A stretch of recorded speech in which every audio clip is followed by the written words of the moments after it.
I was painting and didn't like it. A recruiter called me up and said, "Would you like to join the Army?" And I said, "Can you send me someplace warm?" So I wound up in Germany, and I was a 13 Foxtrot / 10/20. We got to participate in a couple of reforgers, which meant we had to fly to Germany from Kansas. It was very, very interesting. We spent a lot of time outdoors.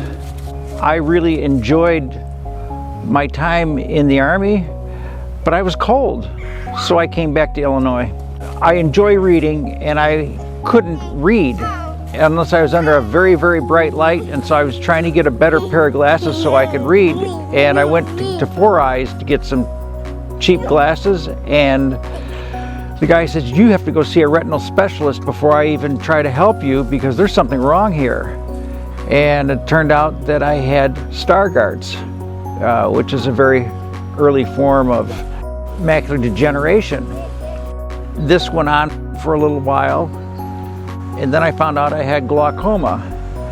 And so we finally moved down here to Florida, and I found out I was only a mile away from Lighthouse for the Blind, which became my second home. I had a hard time accepting it.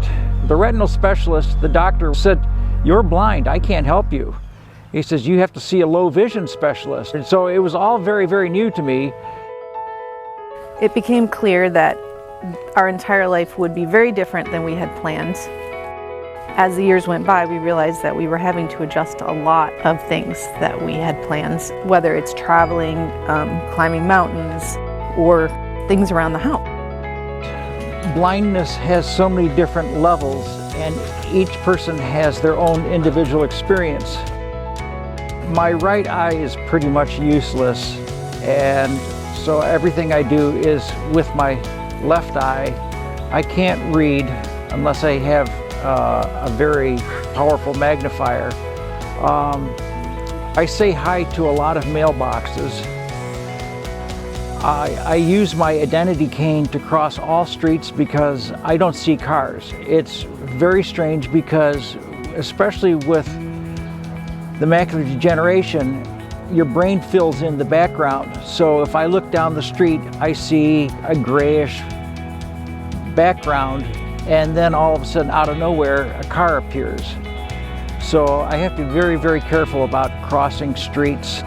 I would find the nearest Lighthouse for the Blind and start using every program that I could possibly find there, because it all helps and it pays off in the long run.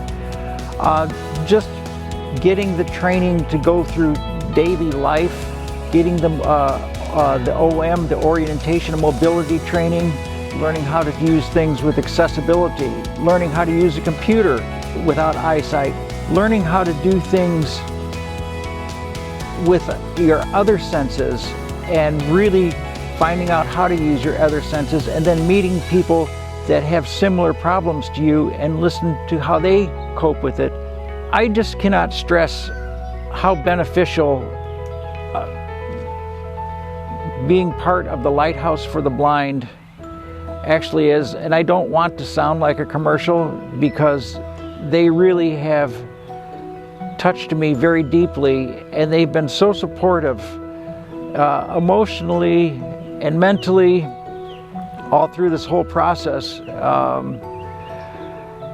It's almost like walking into the old TV episode Cheers.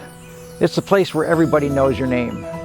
And when you walk in, they all look up and they mean it from the bottom of their heart, and they greet you by your name. And it just makes you feel so warm inside just to come through the front doors.